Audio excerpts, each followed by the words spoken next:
My husband's brother lied I seduced him and was carrying his baby. My husband didn't even blink. He spat on me, his mom cursed me, and his sisters dragged me through the streets. I disappeared without a word. 2 years later he found me, and saw the child. His face went pale. He whispered, "Is that?" I shut the door. The pregnancy test trembled in my hands as 2 pink lines materialized like a promise of everything I'd ever wanted. After 18 months of trying, Kevin and I were finally going to be parents. I pressed the plastic stick against my chest, tears streaming down my face as I imagined his reaction. Maybe this would bridge the emotional distance that had grown between us since our wedding. Maybe a baby would make him look at me the way he used to. I tucked the test into my purse, planning to surprise him with dinner and the news tonight. But first, groceries. I needed to pick up ingredients for his favorite meal, lasagna with extra cheese, the way his mother Brittany used to make it. The irony wasn't lost on me that I was constantly trying to compete with a woman who'd never accepted me into their tight-knit circle. Kevin had always been reserved, even during our courtship. His family meant everything to him. Sometimes I wondered if there was room for anyone else in that sacred space. His mother Brittany ruled the household with an iron fist wrapped in Sunday dinners and passive-aggressive comments about my cooking. His sisters, Nora and Audrey, followed her lead like devoted disciples, always finding subtle ways to remind me I was an outsider looking in. But it was Nick, Kevin's younger brother, who made my skin crawl. At 26, he still lived in his childhood bedroom, bouncing between odd jobs and recreational substances that left his eyes bloodshot and his judgment impaired. There was something predatory in the way he watched me during family gatherings, his gaze lingering too long when Kevin wasn't looking. 3 months ago, Nick had cornered me in the kitchen during Brittany's birthday celebration. The smell of alcohol clung to him as he leaned against the counter, blocking my escape route. "Your sister's pretty," he'd said, his words slightly slurred. "Real pretty. Think she'd be interested in settling down?" My younger sister Emma was only 22, fresh out of college and full of dreams that didn't include a deadbeat brother-in-law with substance issues. "She's focused on her career right now," I'd replied diplomatically, trying to sidestep around him. His hand shot out, gripping my wrist. "Come on, Heather. Put in a good word for me. Family should help family, right?" "I don't think you two would be compatible," I said firmly, pulling my arm free. The mark his fingers left faded quickly, but the memory lingered. Nick's expression darkened. "You think you're better than us, don't you? Coming in here with your college degree and your fancy job, acting like you're doing Kevin some kind of favor by marrying him. That's not. You'll regret this," he whispered, his voice dropping to something cold and threatening. "You'll regret looking down on me." I dismissed his words as the ramblings of someone whose brain had been fried by too many late nights and chemical enhancements. Kevin loved me. We were building a life together. Nick was just jealous, bitter about his own failures. How naive I'd been. The grocery store felt different that afternoon, every aisle gleaming with possibility.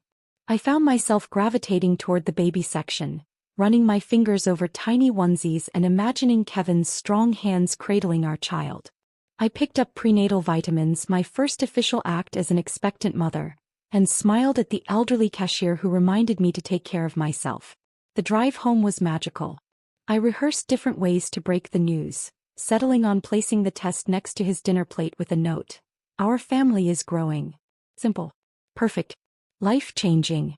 But when I pulled into our driveway, something felt wrong. Too many cars lined the street. Kevin's truck sat crooked in the driveway as if he'd parked in a hurry. Through our front window I could see silhouettes moving around our living room, shapes that belonged to his entire family. My hands shook as I fumbled with the grocery bags, the pregnancy test burning like evidence in my purse. Maybe they were planning a surprise for someone's birthday. Maybe Brittany had decided to cook dinner here instead of her house. The front door swung open before I could reach for my keys. Kevin stood there, his face a mask of fury I'd never seen before. Behind him I could see Brittany, Nora and Audrey arranged like a tribunal in our living room. Nick sprawled on our couch, his expression smug and satisfied. "We need to talk," Kevin said, his voice flat and emotionless.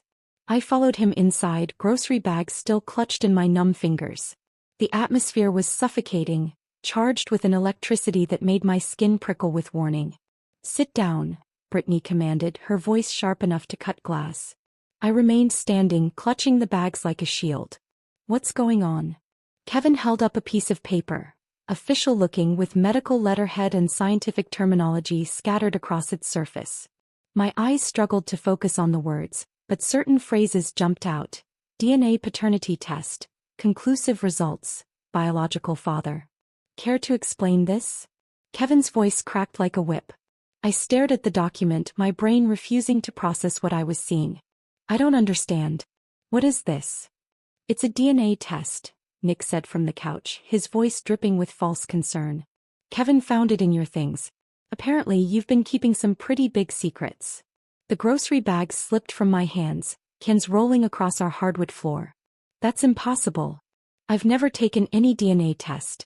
I don't know what this is. It says the baby you're carrying is Nick's, Audrey said, her voice sharp with accusation. It says you've been sleeping with your brother-in-law. The room tilted sideways. What baby? How did you? We found the pregnancy test in your purse, Nora said triumphantly. While you were out playing innocent at the grocery store.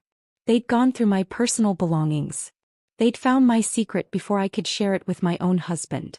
But worse, somehow there was a document claiming Nick was the father of a child I'd only discovered hours ago. This is insane, I whispered, my voice barely audible. Kevin, you know me. You know I would never. His face contorted with disgust. I thought I knew you. Apparently I was wrong.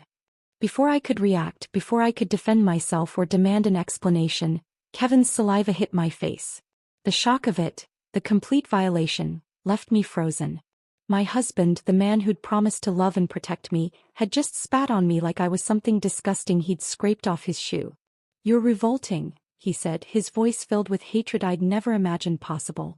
Brittany's hand connected with my cheek before I could process what was happening. The slap echoed through our living room, followed immediately by Audrey's fingers tangling in my hair, yanking me toward the front door. Everyone needs to see what kind of woman you really are, Audrey snarled, dragging me outside. I screamed Kevin's name, begged him to listen, to think, to remember who I was. But he stood in our doorway watching as his sisters humiliated me in front of our neighbors, his face empty of any love that had ever existed between us. The lie had already taken root, growing like poison through everything I'd believed was real. The streetlights blurred through my tears as I stumbled away from what used to be my home. My face still stung from Brittany's slap, my scalp throbbed where Audrey had yanked my hair, but the physical pain was nothing compared to the hollowness spreading through my chest. Behind me I could hear car doors slamming, engines starting, the family retreating back to their fortress of self-righteousness. I didn't look back. Not once. My Honda Civic sat in the driveway like a faithful friend, the only thing in this nightmare that hadn't betrayed me. I slid behind the wheel, my hands shaking so violently I could barely grip the steering wheel. Where could I go? My parents had died in a car accident when I was 19. A fact that had drawn Kevin to me initially, his protective instincts activated by my orphan status. Now that protection felt like a cruel joke. Aunt Peyton lived 3 hours north, but she was 72 and battling her own health issues. The last thing she needed was her pregnant niece showing up on her doorstep with a scandal that would probably give her a heart attack. I couldn't do that to her. I couldn't burden the only family I had left with the wreckage of my life. I drove aimlessly through the suburbs, past houses glowing with warm light, families gathered around dinner tables, children safe in their parents' love. Everything I'd thought I had. Everything I'd lost in the span of 30 minutes. My phone buzzed against the passenger seat.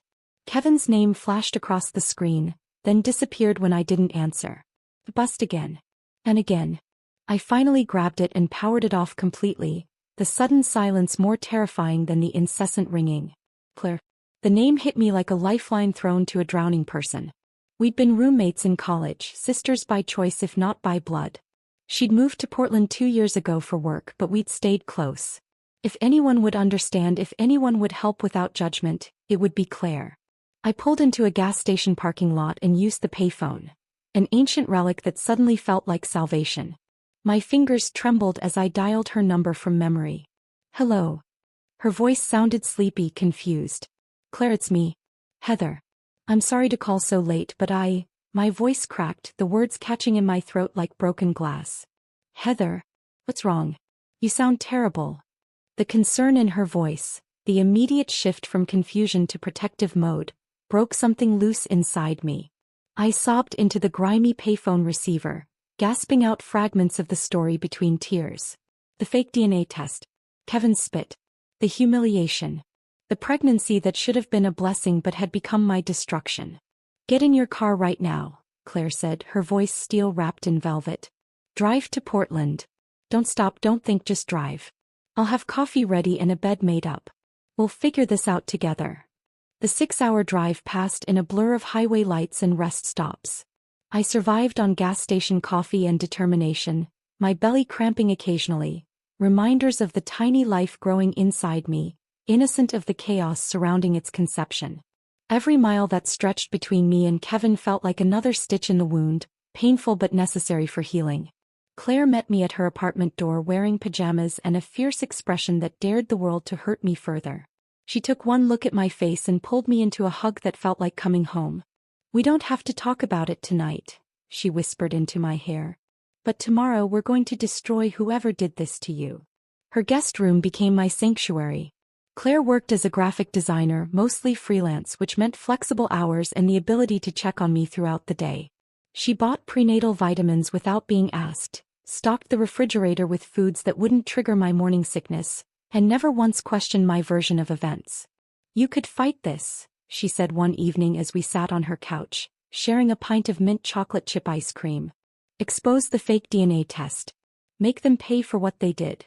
I pressed my hand against my growing belly, feeling the first flutter of movement that would later become kicks and hiccups and tiny feet pressing against my ribs. What if I can't prove it was fake? What if they've already convinced everyone? What if fighting just makes it worse? Claire studied my face in the lamplight. "What do you want to do?" "Disappear," I said without hesitation. "Completely. Let them live with their lie while I build something real." She nodded slowly. "Then that's what we'll do." The transformation began the next week. I applied for remote work positions, leveraging my marketing background to secure a position with a company that didn't care where I lived as long as I delivered results. Claire helped me set up a home office in her spare room, creating a workspace that felt professional and permanent. Months passed in a cocoon of quiet productivity. My belly grew round and firm, my body changing in ways that amazed and terrified me. I attended doctor's appointments alone, declined to learn the baby's gender, and carefully avoided any mention of the father on medical forms. This child would be mine alone. The November rain drummed against the hospital windows as labor pains gripped my body with increasing intensity. Claire held my hand through every contraction, coached me through every breath, and cried with me when Henry finally made his entrance into the world. He was perfect. 10 fingers, 10 toes, a shock of dark hair that reminded me painfully of Kevin. His eyes, when they finally opened, were the same deep brown as his father's. My heart clenched with recognition and loss. "He looks like you," Claire lied kindly, but we both knew the truth. Henry looked exactly like Kevin. Every feature, every expression, every tiny mannerism as he grew would be a reminder of the man who'd chosen his family's lies over his wife's truth.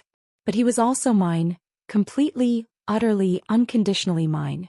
The nights were the hardest. When Henry cried and I walked the floors of Claire's apartment, I sometimes imagined calling Kevin. Imagined his voice soft with wonder as I described our son's first smile, his tiny fist wrapped around my finger, the way he calmed instantly when I sang lullabies. But then I'd remember. The spit. The hatred in his eyes. The sisters who dragged me through the streets like I was trash to be discarded. The family that had chosen Nick's convenient lie over 2 years of marriage and love. I changed my phone number and blocked every possible way they could contact me. Social media accounts disappeared. Old email addresses were abandoned. Heather Morrison, Kevin's wife, ceased to exist. In her place, I became Heather Collins, single mother, survivor, woman who'd learned that sometimes the greatest revenge is simply refusing to be destroyed. Henry and I built our quiet life in Portland, far from the poison of lies and false accusations. My absence became my statement. My silence became my strength. They'd wanted me gone. I gave them exactly what they wanted, and somehow that felt like winning. 2 years of peace shattered with a single phone call on a Tuesday morning. Henry was building towers with colorful blocks in our living room, his chubby fingers carefully stacking each piece while making soft vroom sounds. At 24 months he was becoming a little person with opinions and preferences, his father's stubborn streak already emerging when bedtime approached. Claire's voice carried an edge I hadn't heard since that first night I'd arrived on her doorstep. "Heather, we need to talk. Someone's been asking about you." My coffee cup froze halfway to my lips. In 2 years no one had come looking. I'd become a ghost, existing in the spaces between my old life and this new reality I'd carefully constructed. "Who?" The word came out sharper than intended. "Kevin. He contacted Sarah from our old college group. Asked if she'd heard from you, if she knew where you were. Sarah called me because she didn't know what to say." The living room seemed to tilt slightly. Henry looked up from his blocks, sensing the shift in energy with that uncanny ability children possess. His dark eyes, so much like his father's, studied my face with concern. "What did you tell Sarah?" "Nothing." "But Heather," he sounded desperate. "Sarah said he was crying on the phone." I set down my coffee with hands that had begun to shake. "I don't care if he was screaming. He made his choice 2 years ago." But Claire's silence stretched too long and I knew there was more. "What aren't you telling me?" "Sarah mentioned something else. Kevin's brother, Nick, he's been in the hospital. Something about pneumonia that turned serious. She heard it through the grapevine." The mention of Nick's name still made my stomach clench, but I felt no sympathy for his illness. Good. Maybe karma finally caught up with him. What I didn't know, what I couldn't have imagined, was that in a sterile hospital room 3 states away, Nick was drowning in more than just fluid in his lungs. The infection had triggered a high fever that broke down the walls he'd built around his conscience. And in his delirium, the truth began pouring out like poison from an infected wound. Kevin had been maintaining a vigil at Nick's bedside, their mother rotating shifts with their sisters. The family that had rallied so quickly to destroy me now gathered to save the one who'd orchestrated it all. But guilt, it turned out, was a more persistent infection than pneumonia. "I did it," Nick had whispered through the oxygen mask, his voice barely audible above the machines monitoring his failing body. "I made it all up." Kevin initially thought it was fever talk, meaningless rambling from a brain struggling with infection and medication. But Nick kept repeating it, becoming more agitated when no one seemed to understand. "The DNA test. I faked it. Heather never. She never did anything. I wanted to hurt her because she wouldn't help me with her sister. I wanted to destroy her." The confession came in fragments over several delirious hours, each piece falling into place like a jigsaw puzzle revealing a picture too horrible to comprehend. Nick described how he'd found the pregnancy test in my purse when I'd left it unattended during a family dinner. How he'd researched online laboratories and created a convincing fake document using medical terminology and official-looking letterheads. How he'd planted it where Kevin would find it while I was out buying groceries for the surprise dinner that never happened. Kevin's world imploded in that hospital room. The brother he'd defended, the family member whose word he'd taken over his wife's, had systematically destroyed the only good thing in Kevin's life. And he'd helped. He'd been the weapon Nick used to tear apart my world. The attack happened right there in the ICU. Kevin's hands found Nick's throat before rational thought could intervene, alarms screaming as medical staff rushed to separate them. Security was called. Kevin was banned from the hospital for 24 hours while Nick's condition stabilized. But the damage to their family had just begun. Kevin stormed into his mother's house like a hurricane, demanding answers, screaming questions that had no good responses. Had they known? Had they suspected? How could they have been so quick to believe Nick's lies? Brittany's breakdown was spectacular and ugly. She'd orchestrated my public humiliation, led the charge to drag me through the streets like a scarlet woman. The realization that she'd destroyed an innocent woman, her own daughter-in-law, sent her into hysterics that required medical intervention. Nora and Audrey faced their own reckonings. The sisters who'd been so eager to play judge and jury found themselves confronting the reality that they'd participated in ruining the life of someone who'd done nothing wrong. The guilt consumed them in different ways. Nora developing panic attacks that left her unable to sleep, Audrey throwing herself into volunteer work at women's shelters as if she could somehow balance the scales of karma. Kevin's search for me began that same week. He started with the obvious places. Hospitals where I might have given birth, apartment complexes near where we'd lived, old coworkers who might have stayed in touch. He hired a private investigator who came up empty-handed. I'd vanished more completely than any of them had imagined possible. Desperation drove him to create fake social media profiles, joining groups for new mothers, scanning photos for a glimpse of my face. He contacted every mutual friend we'd ever had, leaving voicemails that grew more frantic with each passing day. "If you hear from Heather, please tell her I know the truth now. Please tell her I'm sorry. Please tell her I'll do anything to make this right." But I'd severed those connections so thoroughly that his messages fell into voids. The private investigator's report was devastating in its completeness. No credit cards, no lease agreements, no employment records, no digital footprints. Heather Morrison had effectively ceased to exist. The breakthrough came from an unexpected source. Claire had been watching my emotional deterioration as Kevin's search intensified. The stress was affecting my work, my sleep, my ability to be fully present for Henry. She made a decision that would change everything, motivated by love and concern for my well-being. When Kevin's investigator contacted her directly, she broke. Not completely, she didn't reveal my location or current identity. But she confirmed that I was alive, that I was safe, and that I had indeed been pregnant when I disappeared. "She had the baby," Claire told the investigator, her voice heavy with the weight of betrayal she was committing against my trust. "And you need to know, the child looks exactly like Kevin. Nothing like Nick. Nothing at all." That single thread was all Kevin needed. He followed it back to Claire, staking out her apartment building, tracking her movements, waiting for the moment when desperation would overcome my careful security measures. The hunt had begun and my 2 years of peace were about to end.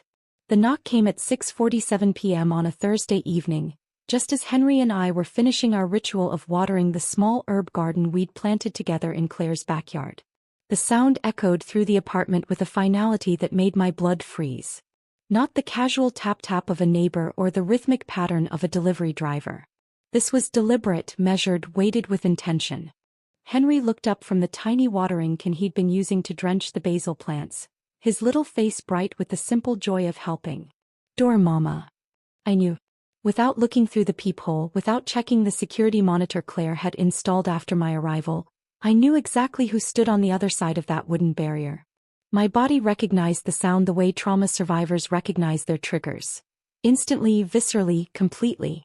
My hands shook as I approached the door, Henry trailing behind me with his watering can still clutched in his fists.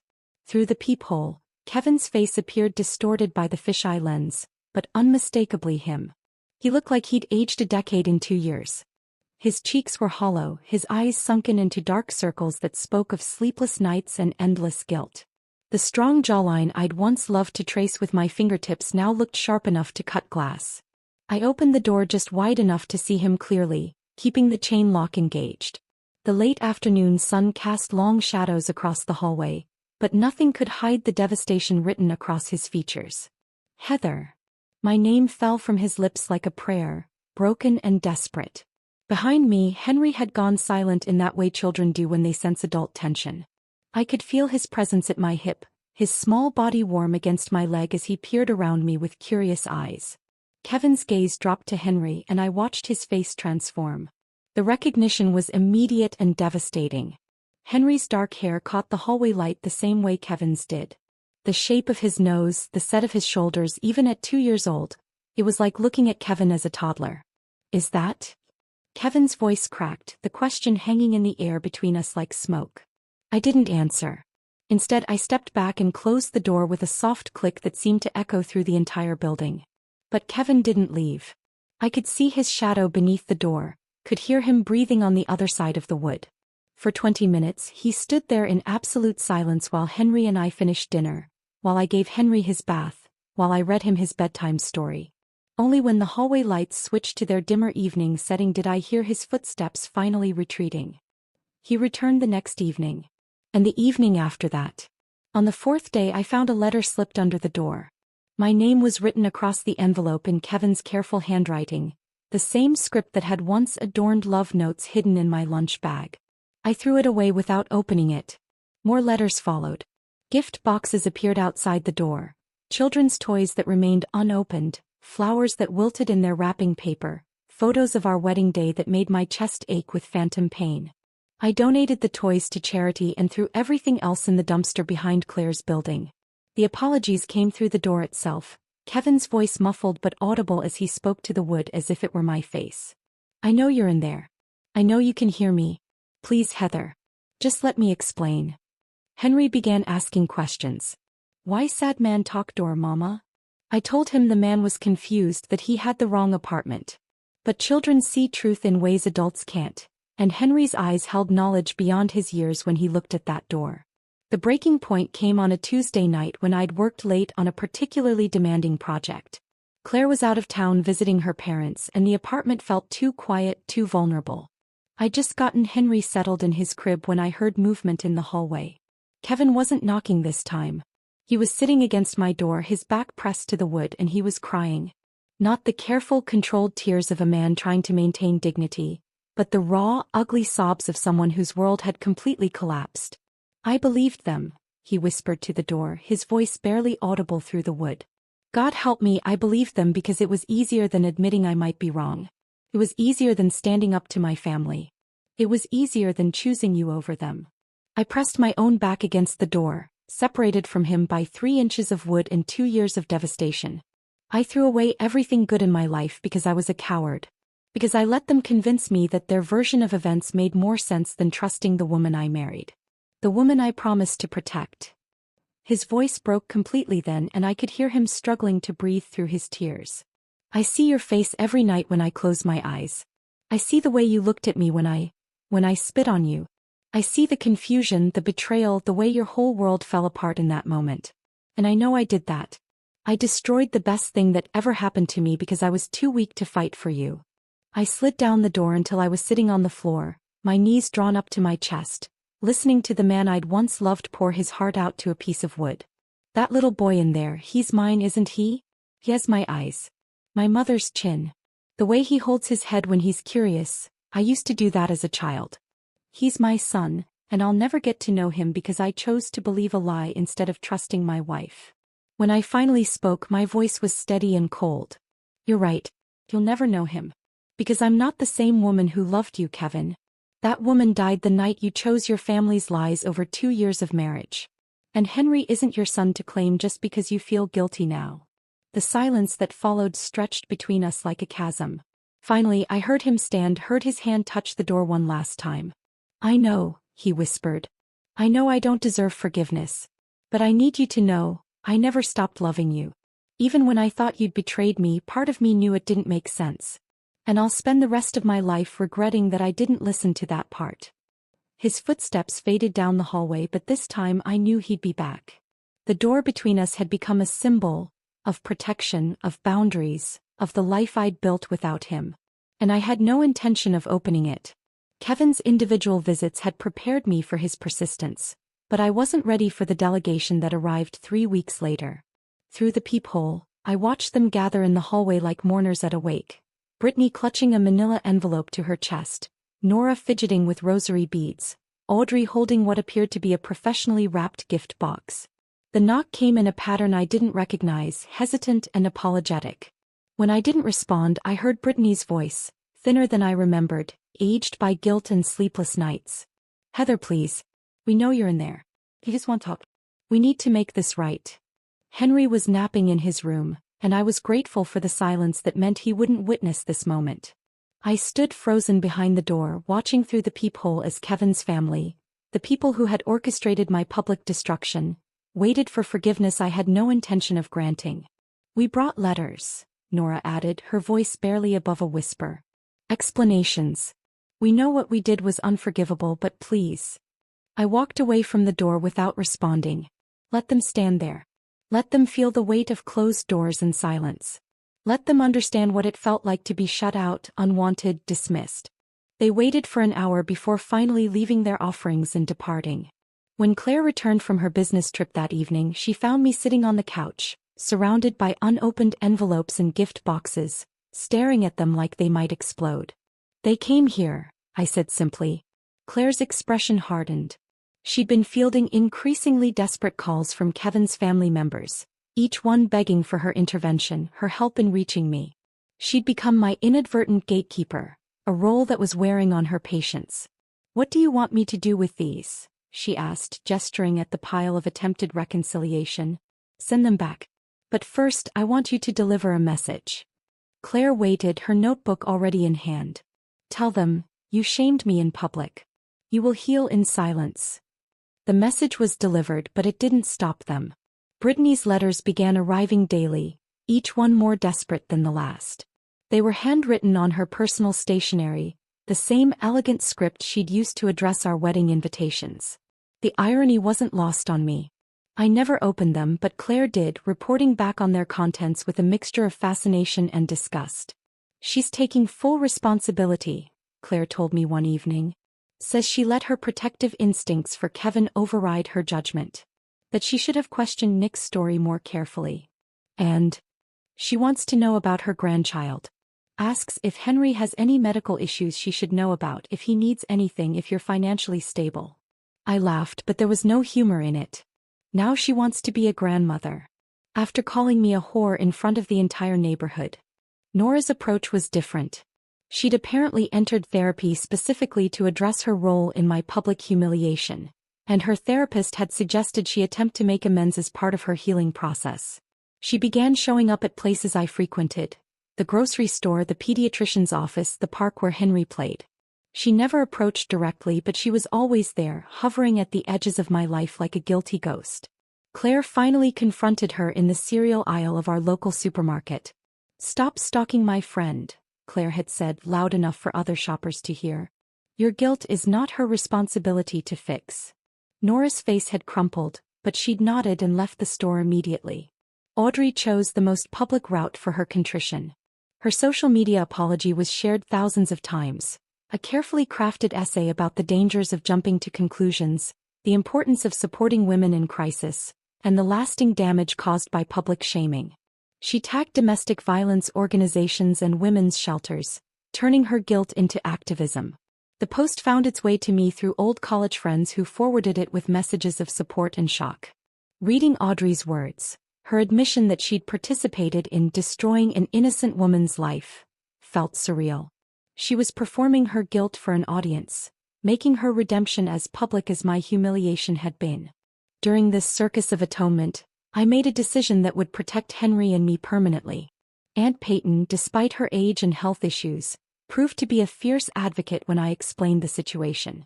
She connected me with a family lawyer who specialized in protecting women from abusive situations. "No father listed on the birth certificate means no legal rights," the lawyer explained during our consultation. "As far as the law is concerned, this child has one parent. You maintain that position from birth, which strengthens your case significantly."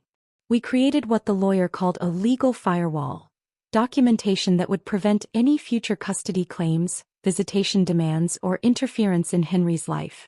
The process was thorough and emotionally draining, requiring me to provide detailed accounts of the false accusations, the public humiliation, and the complete abandonment I'd experienced. But there was one person who hadn't yet received my direct attention.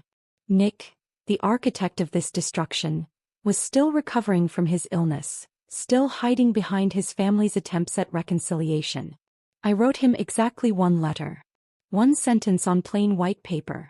"You destroyed a woman and created a mother. That child will never know your name." I never heard back. The pressure from Kevin's family eventually wore him down to the point of desperation. He began leaving increasingly frantic voicemails for Claire, begging for just one conversation, one chance to see his son, one opportunity to prove he'd changed. Against my better judgment and influenced by Claire's growing exhaustion with the situation, I finally agreed to meet him. Not at my apartment, not on my territory, but at a neutral location. A family restaurant with bright lights and plenty of witnesses.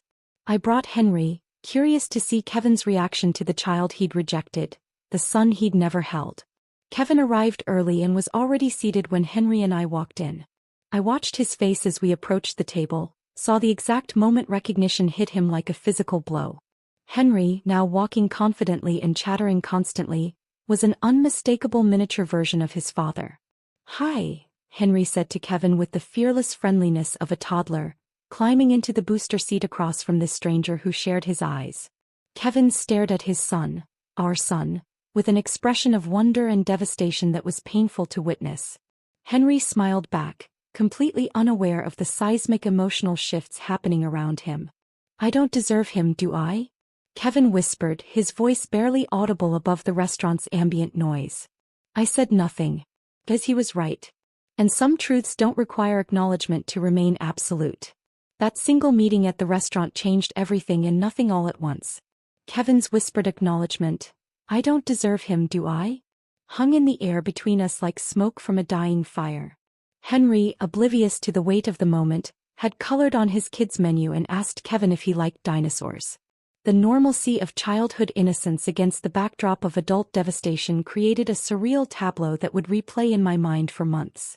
I established rules after that meeting.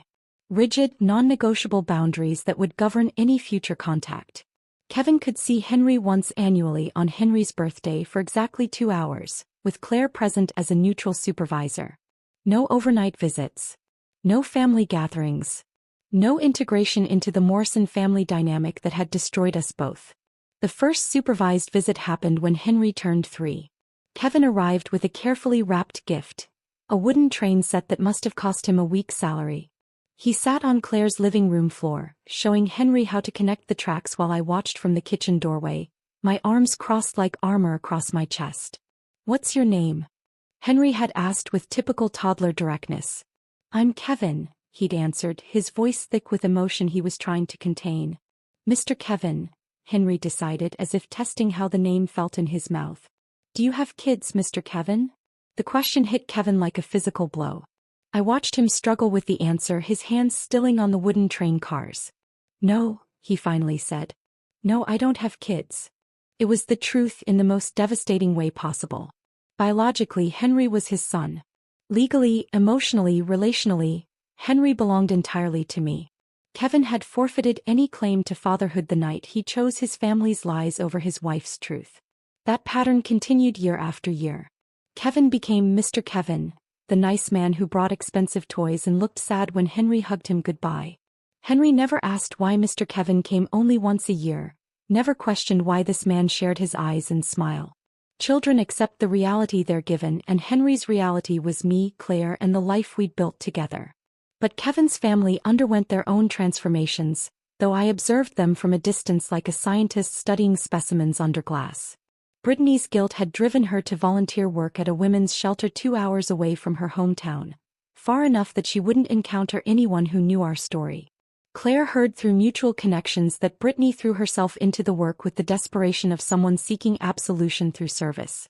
She specifically works with women who've been falsely accused or publicly shamed, Claire reported after running into a college friend who volunteered at the same shelter. Apparently, she's become quite the advocate. Helps them navigate legal systems, find safe housing, rebuild their lives. I felt no satisfaction in this knowledge, no sense that justice had been served. Brittany's transformation felt more like self-preservation than true redemption. A way to live with herself rather than genuine understanding of the damage she'd caused. Nora had channeled her guilt into journalism, writing articles for local magazines about domestic justice issues and the danger of rushing to judgment in family disputes. Her pieces were well-researched and thoughtfully written, though I detected the underlying current of personal experience that drove her passion for the subject. She'd become an expert on false accusations within families, the psychology of belief, and the lasting trauma of public humiliation. Audrey's path surprised me most. She'd left her corporate job to work with special needs children, dedicating herself to protecting the most vulnerable members of society. Her social media presence had evolved from personal updates to advocacy posts about children's rights and anti-bullying initiatives. The woman who dragged me through the streets had become someone who fought to ensure other children never experienced public shame. I didn't forgive any of them, but I recognized the change. Their guilt had transformed them into people who might actually prevent another woman from experiencing what I'd endured. It was a strange form of justice. My destruction had created advocates who might save others from similar fates. Meanwhile, Claire and I had discovered our own purpose in the wreckage. We'd started small, just conversations with women who'd reached out after Audrey's viral apology post. They found us through mutual friends, through support networks, through the underground railroad of women who'd survived false accusations and public shaming. Our support group met monthly in Claire's living room, then moved to a community center as our numbers grew. We called ourselves the Silent Strength, not because we stayed quiet, but because we'd learned that sometimes the most powerful response to destruction was to rebuild louder than we'd been broken. "We don't scream," became our unofficial motto. "We don't fight. We walk away and rebuild." I shared my story carefully, focusing on the recovery rather than the trauma. How I'd created legal protections for Henry. How I'd established financial independence. How I'd built a life that couldn't be destroyed by other people's lies because it wasn't dependent on their validation. Other women shared their experiences. Wives accused of affairs they'd never had, mothers falsely reported for child abuse by vindictive ex-partners, professionals whose reputations had been destroyed by malicious gossip. We taught each other practical skills: legal documentation, financial protection, digital security, emotional boundaries. But perhaps the most powerful part of our meetings was the simple act of being believed. In a room full of women who'd experienced false accusations, no one questioned anyone's truth. No one demanded proof or evidence. We simply listened, believed, and helped each other heal. Nick remained the one loose thread in this tapestry of transformation. His physical health had recovered, but his isolation was complete and self-imposed. He'd lost his job when his role in my destruction became public knowledge. Old friends avoided him. Even his family maintained distance, their love for him tainted by the understanding of what he'd cost them all. I heard through Aunt Peyton's gossip network that he'd moved to a different state, working odd jobs and living alone in a studio apartment. His power, his ability to manipulate and destroy, had evaporated along with his credibility. He existed but didn't live, survived but didn't thrive. I never sent him another letter, never acknowledged his existence beyond that single sentence I'd written years earlier. His punishment wasn't my responsibility to enforce. It was simply the natural consequence of his choices, the isolation that comes from being the kind of person who destroys innocent lives for petty revenge. Sometimes, late at night when Henry was sleeping and the apartment was quiet, I reflected on the nature of revenge. I'd wanted to scream my truth, to fight back, to force them all to acknowledge what they'd done to me. Instead, I'd vanished. That silence had become my sword, cutting deeper and lasting longer than any confrontation could have achieved. My absence had destroyed them more effectively than my presence ever could have. They had to live with their choices, with their guilt, with the knowledge that they'd thrown away something precious and irreplaceable. I got to live with my son, my peace, and the unshakable knowledge that I'd survived their worst and built something beautiful from the wreckage. Revenge, I'd learned, wasn't what you did to people who hurt you. It was what you refused to let them take from you again. If this story of silent revenge had you holding your breath, hit that like button right now. My heart broke when Heather told Kevin, "Henry isn't yours to claim just because you feel sorry now." That line was everything. What moment hit you the hardest? Drop your favorite scene in the comments. I read every single one. Subscribe and hit that bell because these stories of women who rebuild louder than they were broken will give you chills.